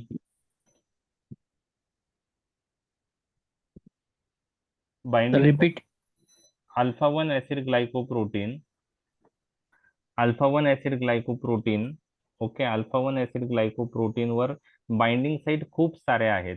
म्हणजे सी आणि डी ला बाइंड व्हायला 10-15 साईट्स येईल सपोज फॉर एक्झाम्पल. तर सी आणि डी मध्ये कॉम्पिटिशन राहील का मग? जास्त नाही नाही राहत. sir. No. त्यामुळं त्यामुळं बेसिक ड्रगच्या इंटरॅक्शन डिस्प्लेसमेंट लेवलच्या तेवढ्या सिग्निफिकंट नाहीत. नाही. ठीक आहे, त्या तुम्हाला लक्षात ठेवायचं. आता मी ड्रग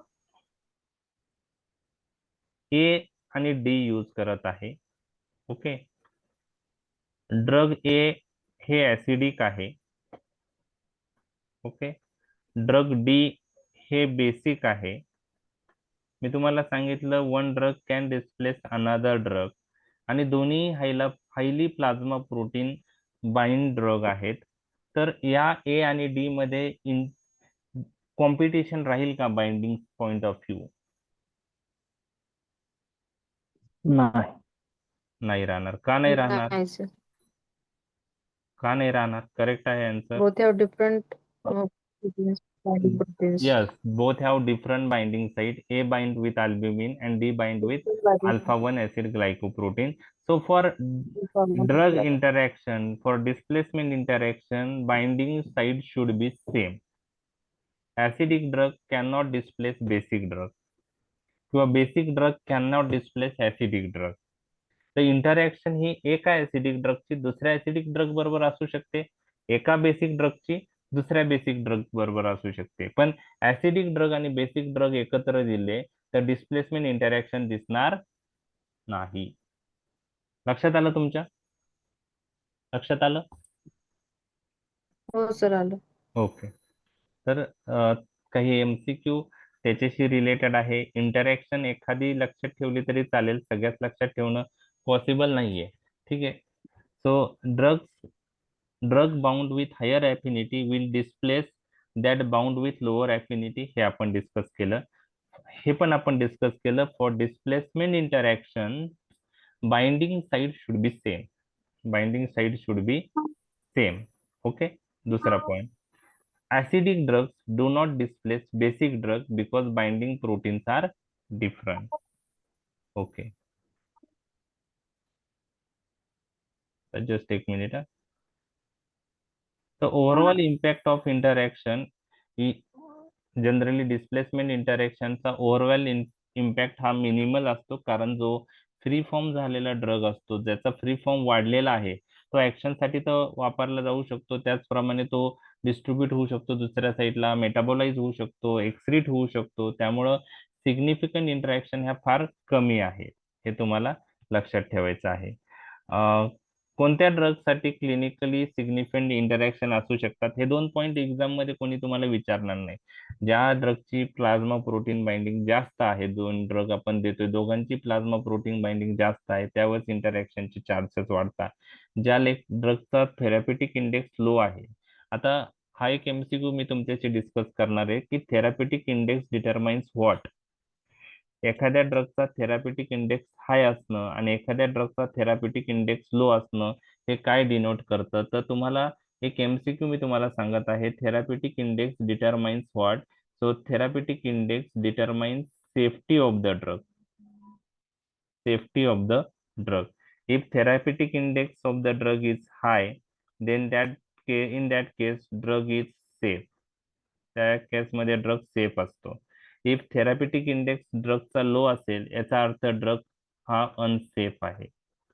ओके, तर ज्या ड्रगचा थेरॅप्युटिक इंडेक्स जास्त असतो अशा ड्रगचं प्लाझ्मा कॉन्सन्ट्रेशन थोडं वाढलं तरी काही फरक पडत नाही. मी तुम्हाला बेन्झोडायझेपाइनचं उदाहरण सांगितलेलं आहे. डायझेपाम नावाचं जे ड्रग आहे किंवा बाकी बेन्झोडायझेपाइन्स आहे, त्यांचा थेरॅप्युटिक इंडेक्स हाय असतो. त्यामुळे बेन्झोडायझेपाइनच्या 10-15 टॅबलेट जरी घेतल्या त्यातल्या कोणत्या ग्रुप ड्रगच्या, तरीही काही फरक पडत नाही. म्हणजे थोडक्यात पेशंट मध्ये डेथ होत नाही. ओके, कारण थेरॅप्युटिक इंडेक्स इज व्हेरी हाय. तर एखाद्या ड्रगचा थेरॅप्युटिक इंडेक्स हाय असतो त्यावेळेस त्याला ड्रगला आपण म्हणू शकतो की सेफ चांगला ड्रग आहे तो. थेरॅप्युटिक इंडेक्स लो असेल तर तो ड्रग सेफ नाही. तर थेरॅप्युटिक इंडेक्स डिटरमाइन व्हॉट असं जर तुम्हाला विचारलं तर त्याचा आन्सर काय? थेरॅप्युटिक इंडेक्स काय डिटरमाइन करतो? Safety of drug. Safety of the drug. Okay, तर ज्या ड्रगचा थेरॅप्युटिक इंडेक्स लो आहे, ज्या ड्रगचा प्लाझ्मा प्रोटीन बाइंडिंग हाय आहे, लिमिटेड व्हॉल्यूम ऑफ डिस्ट्रीब्युशन आहे, अशा ड्रगच्या इंटरॅक्शनचे चान्सेस जास्त असतात. आता हे काही एक्झाम मध्ये लिहायचं नाही, कोणी विचारणार नाही. ओके. तुम्हाला मी सांगितलं बेसिक ड्रगच्या इंटरॅक्शन तेवढ्या सिग्निफिकंट नाही, कारण बेसिक ड्रगला बाइंडिंगसाठी खूप साऱ्या साईट आहे अल्फा 1 ऍसिड ग्लायकोप्रोटीनवर, आणि बेसिक ड्रगचं जे व्हॉल्यूम ऑफ डिस्ट्रीब्युशन आहे ते हाय आहे. तर त्यामुळे बेसिक ड्रगच्या इंटरॅक्शन्स ह्या थोड्या सिग्निफिकंट नाहीत, बाइंडिंग साइट्स खूप असल्यामुळं. ऍसिडिक ड्रगला अल्ब्युमिनवर बाइंड होण्यासाठी दोनच ठिकाणी जागा आहे. बेसिक ड्रग अल्फा 1 ऍसिड ग्लायकोप्रोटीनवर खूप साऱ्या साईटला बाइंड होऊ शकतात, त्यामुळे त्यांच्यात कॉम्पिटिशन कमी असेल दोन्ही ड्रग एकत्र यूज केले, दोन बेसिक ड्रग तरी, त्यामुळं सिग्निफिकंट इंटरॅक्शन बेसिक ड्रगच्या कमी आहेत. आता काही इंटरॅक्शन मी तुमच्याशी डिस्कस करत आहे, क्लिनिकली सिग्निफिकंट इंटरॅक्शन. हा, ऍस्पिरिन डिस्प्लेसेस सल्फोनिलुरिया. काय होऊ शकतं ह्या इंटरॅक्शन मध्ये, तुम्ही मला सांगा. ऍस्पिरिन ऍसिडिक ड्रग आहे, सल्फोनिलुरिया मध्ये कोणते ड्रग येतात? Okay. Hypoglycaemia. Yes, very good. Glibenclamide, glimepiride. आणि हे ड्रग आपण डायबिटीस पेशंट मध्ये एकत्र देण्याचे चान्सेस पण खूप आहे. पहा, डायबिटीस पेशंट जो असतो त्याच्यासाठी आपण मेटफॉर्मिन स्टार्ट करतो. काही जण मेटफॉर्मिनवर कंट्रोल नाही झाला म्हणून मेटफॉर्मिन प्लस ग्लिमेपाराइड यूज करतात. ग्लिमेपाराइड इंडियात खूप कॉमनली यूज होतात, तुम्हाला माहीतच असेल. ओके. 1 mg पासून त्याचा डोस स्टार्ट होतो. तर हे सल्फोनिलुरियाज आहे. आणि ऍस्पिरिन आपण त्या पेशंटमध्ये कार्डियाक पॉइंट ऑफ व्ह्यू देतो, बरोबर आहे. तर प्रोफेलॅक्टिक पॉइंट ऑफ व्ह्यू आपण लो डोस ऍस्पिरिन यूज करत असतो, बरोबर आहे. तर ऍस्पिरिन आणि सल्फोनिलुरियाज म्हणजे ग्लिमेपिराइड दोन्ही ऍसिडिक ड्रग आहे आणि दोन्ही अल्ब्युमिनला बाइंड होतात. ऍस्पिरिन स्ट्रॉंगली बाइंड होतो, त्यामुळे तो कोणाला डिस्प्लेस करेन बाइंडिंग साईटवरून सल्फोनिलुरियाला. फ्री फॉर्म सल्फोनिलुरियाचा वाढेल, फ्री फॉर्म वाढला म्हणजे ऍक्शन वाढेल. आणि सल्फोनिलुरियाची ऍक्शन काय आहे? डिक्रीज शुगर, जास्त शुगर कमी होऊ शकते आणि पेशंट कशात जाऊ शकतो? हायपोग्लायसेमिया मध्ये.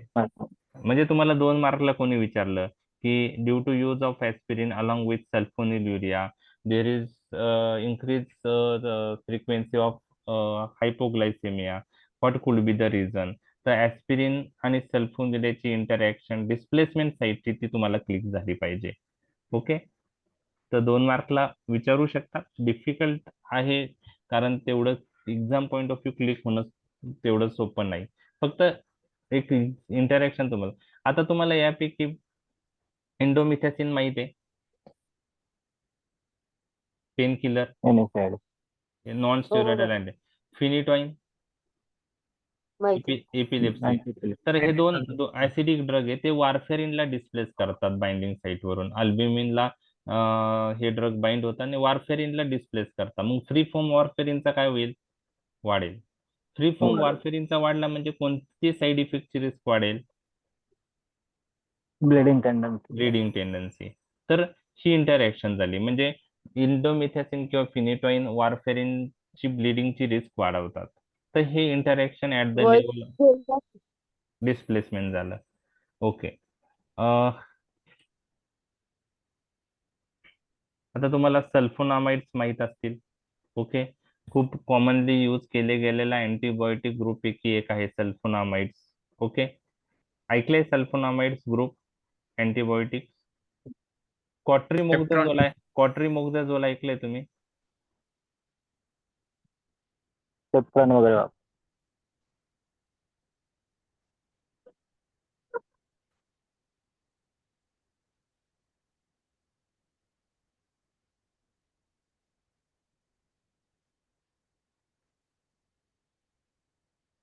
दोघात काय फरक आहे?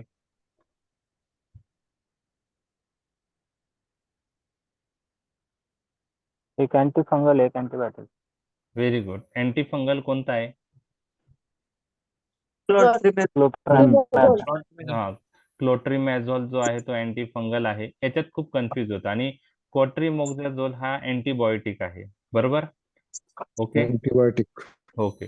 तर याच्यामध्ये 2 ड्रग असतात. को म्हणजे कॉम्बिनेशन, ट्राय म्हणजे ट्रायमिथोप्राइन, आणि मोक्झाझोल म्हणजे सल्फामिथॉक्झाझोल. तर सल्फामिथॉक्झाझोल हा सल्फोनामाइड आहे, बरोबर आहे. तर क्वाट्रिमोक्झाझोल कॉम्बिनेशन जुन्या काळात खूप यूज केलं गेलं, परंतु त्याला आता रेजिस्टन्स डेव्हलप झाला, त्यानंतर त्याचे साईड इफेक्ट आहेत, त्यामुळे तो आता जास्त पॉप्युलर नाही. तर सल्फोनामाइड्स ग्रुप त्यात एक ड्रग यूज केला जातो, सल्फामेथॅक्झोझोल. तर हे सल्फोनामाइड ऍसिडिक ड्रग आहे. व्हिटॅमिन के आहे. तर व्हिटॅमिन के आणि सल्फोनामाइड्स काय करतात, बाइंडिंग साईटवरून बिलिरुबिनला डिस्प्लेस करतात. बिलिरुबिन अल्ब्युमिनला बाइंड होतो. आता बिलिरुबिनला डिस्प्लेस केल्यामुळं बिलिरुबिन फ्री होईल, फ्री फॉर्म बिलिरुबिनचा वाढेल, आणि तो जर ब्रेन मध्ये गेला तर काय होऊ शकतो, kernicterus in neonates, kernicterus in neonates. तर ही पण इंटरॅक्शन आहे. Sulfonamide and vitamin K displaces bilirubin, and that bilirubin may enter into the brain and responsible for kernicterus in neonate. तर आता व्हिटॅमिन के चा एक ऍडव्हर्स इफेक्ट मध्ये कर्निक्टेरस नावाचा ऍडव्हर्स इफेक्ट आहे. आता त्यामध्ये पण व्हिटॅमिन के चे प्रिपरेशन्स असतात. व्हिटॅमिन K1 आहे, K3 आहे. तर कोणत्या व्हिटॅमिन प्रिपरेशन बरोबर कर्निक्टेरसची रिस्क आहे हे तुम्ही सर्च करा आणि ग्रुपवर टाका. व्हिटॅमिन K1 बरोबर आहे का व्हिटॅमिन K3 बरोबर आहे, ठीक आहे, कर्निक्टेरसची रिस्क.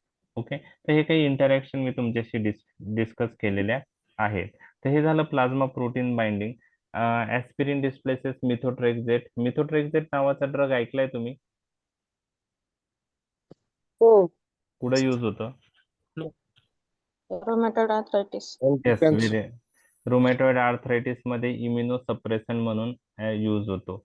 त्याचप्रमाणे हा हा ड्रग अँटी कॅन्सर म्हणून पण यूज होतो, ठीक आहे. म्हणजे त्याला अँटी कॅन्सर पण प्रॉपर्टी आहे आणि इम्युनोसप्रेशन पण प्रॉपर्टी आहे. तर ऍस्पिरिन डिस्प्लेसेस मिथोट्रेक्झेट, तर फ्री फॉर्म त्याचा वाढू शकतो आणि टॉक्झिसिटी होऊ शकते. तर एखादं एक्झाम्पल जर प्लाझ्मा प्रोटीन बाइंडिंगचं विचारलं इंटरॅक्शनचं, तर एखादं एक्झाम्पल तुम्हाला माहित असलं तरी मोर दॅन सफिशियंट आहे. सगळे एक्झाम्पल्स लक्षात ठेवायची गरज नाही. लास्ट पार्ट, प्लाझ्मा प्रोटीन बाइंडिंगच्या क्लिनिकल सिग्निफिकन्स मध्ये alteration in plasma protein binding. Okay, alteration in the level of plasma protein. तर प्लाझ्मा प्रोटीनची लेवल कुठं अल्टर होते, कोणत्या कंडिशन मध्ये अल्टर होते? तुम्हाला आता अल्ब्युमिनची लेवल कुठं कमी होऊ शकते हे माहित आहे? अल्ब्युमिन कुठं सिंथेसाइज होतो? लिव्हर मध्ये, बरोबर आहे. मग अल्ब्युमिनची लेवल Liver कधी कमी cirrhosis. होईल? लिव्हरचा प्रॉब्लेम असेल, लिव्हरचा प्रॉब्लेम असेल, ठीक आहे. दुसरं, Alcoholic liver. Alcoholic liver disease मध्ये अल्ब्युमिनची लेवल कमी होईल. किडनी फेल्युअर झालं, अल्ब्युमिन युरिया होतंय, अल्ब्युमिनची लेवल कमी होणार आहे. प्रेग्नन्सी आहे, त्यात अल्ब्युमिन युरिया होतं, त्याच्यात अल्ब्युमिनची लेवल कमी होत आहे. तर अल्ब्युमिनची लेवल कमी झाली तर ऍसिडिक ड्रगचा फ्री फॉर्म काय होणार आहे? वाढणार आहे. वाढणार आहे. आणि तो वाढ- वाढला तर त्याची ऍक्शन वाढणार आहे. म्हणजे ह्या पेशंट मध्ये ऍसिडिक ड्रगची ऍक्शन काय होऊ शकते? वाढू शकते. हे तुमच्याशी डिस्कस केलं आहे. तर पहा, reduce level of albumin seen in malnutrition, hepatic disease, pregnancy, renal disease. Kidney problem असेल, लिव्हरचा प्रॉब्लेम असेल, प्रेग्नन्सी असेल किंवा मल न्यूट्रिशन असेल, म्हणजे डाएट व्यवस्थित नसेल आणि मल न्यूट्रिशन डेव्हलप झालं, तर ह्या सगळ्यांमध्ये अल्ब्युमिनची लेवल कमी होऊ शकते आणि फ्री फॉर्म ऍसिडिक ड्रगचा वाढू शकतो. लक्षात आलं? तर हे झालं.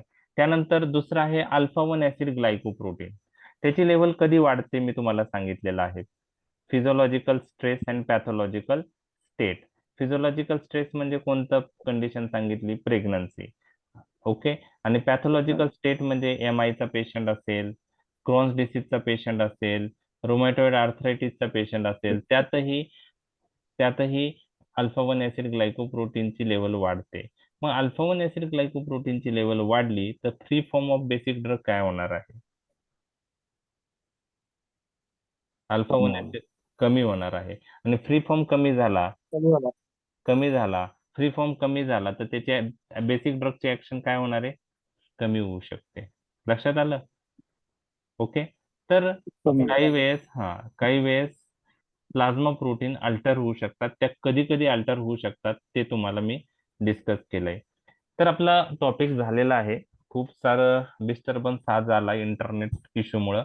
बघूया आता कसं होतं उद्या. इंटरनेट कनेक्शन तर आहे, फक्त जी रेंज आहे त्याच्यात फ्लक्च्युएशन आज दिसतंय. याच्या आधीच्या 4-5 लेक्चरला क्लिअर होतं. तर मे बी एखादा दिवस असा येतो, मागच्या वर्षी पण असं काही दिवस व्हायचे, त्यावेळेस आपल्याला ते ऍडजस्ट करणं भाग आहे. तर प्लाझ्मा प्रोटीन बाइंडिंगचे क्लिनिकल सिग्निफिकन्स तुम्हाला विचारले तर 4-5 क्लिनिकल सिग्निफिकन्स तुम्हाला आले पाहिजे. तर 7 आपण बघितलेले आहे, बरोबर आहे. तर पहिला होता की plasma protein bound form act as a temporary reservoir. Okay, आपण तो पाहिलेला आहे. सर एक स्लाइड बॅक घ्या ना. घेतोय. तर आपण प्लाझ्मा प्रोटीन बाइंडिंगचा क्लिनिकल सिग्निफिकन्स पाहिला. बाउंड फ्रॅक्शन इज, आता हे सगळं लिहित बसायचं नाही, हे तुम्हाला मी डिटेल मध्ये सांगितलं. तुम्ही फक्त bound form act as a temporary storage site हे जरी लिहिलं तरी मोर दॅन इनफ आहे, म्हणजे तुम्हाला Okay. तेवढा वेळ नसतो. ठीक आहे. तर bound form act as a temporary storage site. Drug is release from the binding site when the free form is decrease. Okay, so that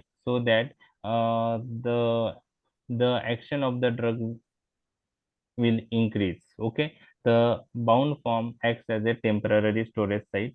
ज्या ड्रगची प्लाझ्मा प्रोटीन बाइंडिंग हाय असते असे ड्रग वॅस्क्युलर कंपार्टमेंट मध्ये राहतात, त्यामुळे त्यांचं प्लाझ्मा कॉन्सन्ट्रेशन हाय असतं आणि त्यामुळं व्हॉल्यूम ऑफ डिस्ट्रीब्युशन अशा ड्रगचं कमी असतं.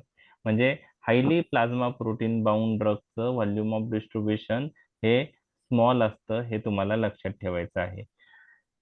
प्लाझ्मा प्रोटीन बाइंडिंग हाय असेल तर तसे ड्रग लॉंग ऍक्टिंग असतात. कसं असतात? Long acting.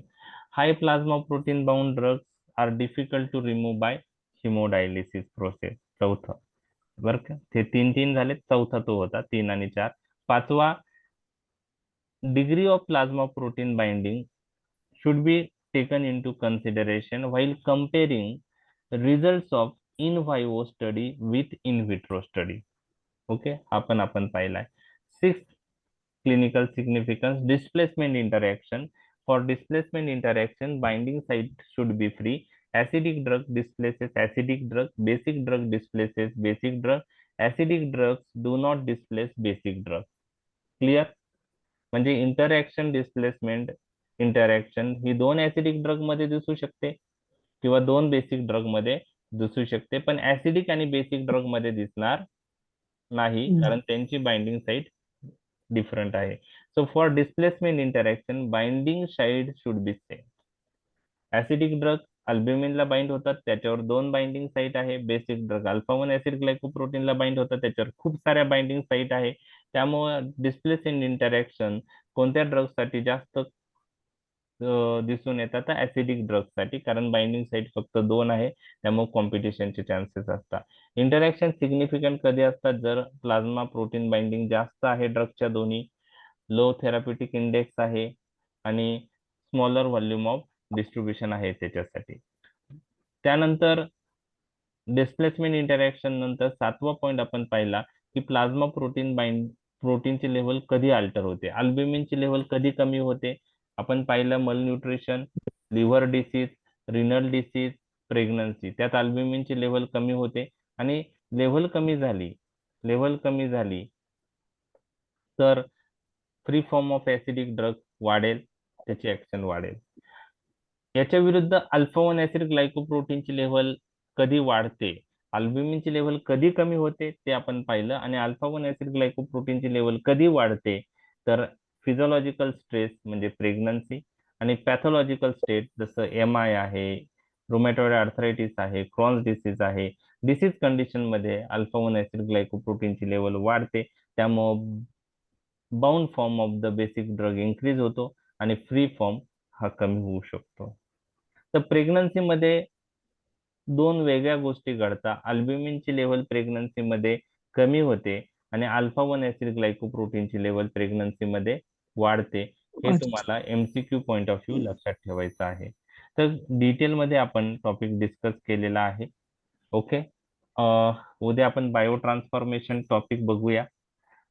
टिश्यू स्टोरेज मध्ये काय असतं ते मी तुम्हाला सांगतोय. ते एक्झाम पॉइंट ऑफ व्ह्यू महत्वाचा नाही.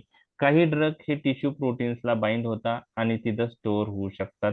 तिथं स्टोअर झाल्यामुळे तिथं टॉक्झिसिटीचे चान्सेस असतात. जसं क्लोरोक्विन आहे, when we use long term chloroquine, for example, in rheumatoid arthritis, that will accumulate in the cornea and the retina. So bullseye retinopathy is seen. Bullseye retinopathy. डिगॉक्झिन, इमिटिन हे muscle protein मध्ये accumulate होतात. बिसफॉस्फोनेट हे bone matrix मध्ये accumulate होतात. बिसफॉस्फोनेट ऐकले तुम्ही कुठे use होतात? Anabolic steroid. नाही, बिसफॉस्फोनेट हे ऑस्टिओपोरोसिस साठी यूज केले जातात. ॲलेंड्रोनेट ऐकलंय? ठीक आहे, तुम्ही सर्च करा बिसफॉस्फोनेट ग्रुपवर हो, टाका, हो. तुम्हाला sir. एखादा तुम्हाला तो ड्रग माहित होईल. बिसफॉस्फोनेट हा ग्रुप आहे आणि ऑस्टिओपोरोसिस साठी आता तो ड्रग ऑफ चॉईस म्हणून कन्सिडर होतात करतात. ओके, त्यामध्ये खूप सारे ड्रग आहे. एक ॲलेंड्रोनेट नावाचा ड्रग त्यात आहे. ओके, तर काही ड्रग टिश्यू मध्ये स्टोअर होऊन अक्युमुलेट होऊ शकतात, त्यामुळे टॉक्झिसिटी होते. जसं जेंटामायसिन नेफ्रोटॉक्झिसिटी करतो किडनीत अक्युमुलेट होऊन. तर हे tissue storage exam point of view महत्वाचं नाहीये, जस्ट तुमच्याशी मी डिस्कस केलं, बुक्स मध्ये मेन्शन आहे. तर डिस्ट्रीब्युशन टॉपिक मध्ये कोणते क्वेश्चन करायचे? तर व्हॉल्यूम ऑफ डिस्ट्रीब्युशन म्हणजे काय, त्याचं क्लिनिकल सिग्निफिकन्स काय, पहिली गोष्ट.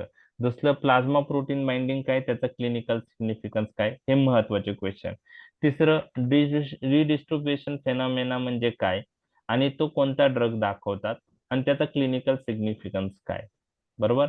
आणि चौथा, ब्लड ब्रेन बॅरियर बद्दल लिओडोपा इंड्यूस वॉमिटिंग ट्रीट करायची असेल तर out of metoclopramide and domperidone which drug you will use. Okay, blood brain, हा डॉम, ब्लड ब्रेन बॅरियर किंवा प्लॅसेंटल बॅरियर असा सच क्वेश्चन येणार नाही. फक्त नॉलेज पॉइंट ऑफ व्ह्यू, ते कन्सेप्ट क्लिअर करण्या पॉइंट ऑफ व्ह्यू तो पार्ट क्लिअर करायचा आहे. तर डिस्ट्रीब्युशन हा टॉपिक शॉर्ट नोट किंवा 2 मार्क साठी महत्वाचा आहे. लॉंग क्वेश्चन त्यावर येणार नाही. उद्याचा जो टॉपिक आहे बायो ट्रान्सफॉर्मेशन, तो लॉंग क्वेश्चन साठी येऊ शकतो आणि त्यामध्ये काही शॉर्ट नोट पण आहे. Enzyme induction, clinical significance of enzyme induction. Okay, तर ते टॉपिक आहेत. तर त्यात खूप साऱ्या रिएक्शन्स आहेत, खूप सारे एक्झाम्पल्स आहेत. फक्त आपला आत्ताच एम असा आहे की बायो ट्रान्सफॉर्मेशन म्हणजे काय, ओके, त्या कोणत्या एन्झाईम्स ड्रगच्या मेटाबॉलिझम साठी लागतात, कोणत्या रिएक्शन ड्रगच्या मेटाबॉलिझम साठी लागतात, फेज 1 रिएक्शन 5 कोणत्या आहेत, फेज 2 रिएक्शन 7 कोणत्या आहेत, ते आपण पाहणार आहे. आणि त्यात थोडक्यात एक एक दोन दोन ड्रग आपण डिटेलमध्ये डिस्कस करणार आहेत. पण त्याचं फक्त 30% जरी तुम्हाला रिटेन झालं तरी तो टॉपिक चांगला झाला असं समजू शकता तुम्ही, कारण खूप सारे एक्झाम्पल आहे. सगळे एक्झाम्पल लक्षात ठेवणं पॉसिबल नाही, पण आपण एक्झाम्पल का डिस्कस करणार आहोत की त्याने तुम्हाला काही 2 मार्कचे क्वेश्चन क्लिअर होऊ शकतात, बरोबर आहे. तर त्या दृष्टीने काही ठिकाणी डिटेलमध्ये पण आपण डिस्कस करणार आहोत. तर exam point of view bio transformation long question किंवा शॉर्ट नोट साठी येऊ शकतो, तो आपण उद्या पाहणार आहोत. तर ठीक आहे, उद्या आपण 10 वाजता बघूया. आजचं रेकॉर्डिंग मी देतो आणि कालचं रेकॉर्डिंग मी अपलोड केलेलं आहे. ओके ओके, एक टाकलंय, vitamin K1 does not increase bilirubin, what about K3, ते एक सर्च करा तुम्ही, तयार करा, मग ग्रुपवर टाका. तसं मग मी तुम्हाला सांगेलच, जेणेकरून तुम्हाला लक्षात येईल K1 आणि K3 मध्ये कोणता काय करतो. आणि तुम्ही बर्थ झाल्यानंतर बेबीला व्हिटॅमिन Kचं जे इंजेक्शन देतात त्यात कोणता व्हिटॅमिन देतात, K1 देतात का K3 देतात? Okay, K1. K1. तर K3 का नाही देत, तर ते सर्च करा, म्हणजे तुम्हाला ते K1 K3 मधला फरक लक्षात येईल. ठीक आहे, ओके. ओके. तर चालेल, थोडं इंटरप्ट झालं व्हॉइस, तर रेकॉर्डिंग मध्ये सर्व तुम्हाला परत क्लिअर तो येणारच आहे. ठीक आहे, आपण कंटिन्यू केला, संपला टॉपिक, तो महत्वाचा आहे. तर उद्या maybe hope so internet system restore होईल. मे बी आज थोडं प्रॉब्लेम असू शकतो. अशा गोष्टी कधी ना कधी 4-5 दिवसातून, एखाद्या 15 दिवसातून एखाद दिवस मागच्या वर्षी पण घडलेले आहेत. पण नंतर परत दुसऱ्या दिवशी रिस्टोर होतं कनेक्शन व्यवस्थित. तर टेक्निकल इश्यू आहे तो. ठीक आहे, चालेल, उद्या आपण 10 वाजता बघूया. जस्ट जेवढे टॉपिक झाले तेवढे तुम्ही लगेच करा, जेणेकरून तुमचं कन्सेप्ट क्लिअर राहील.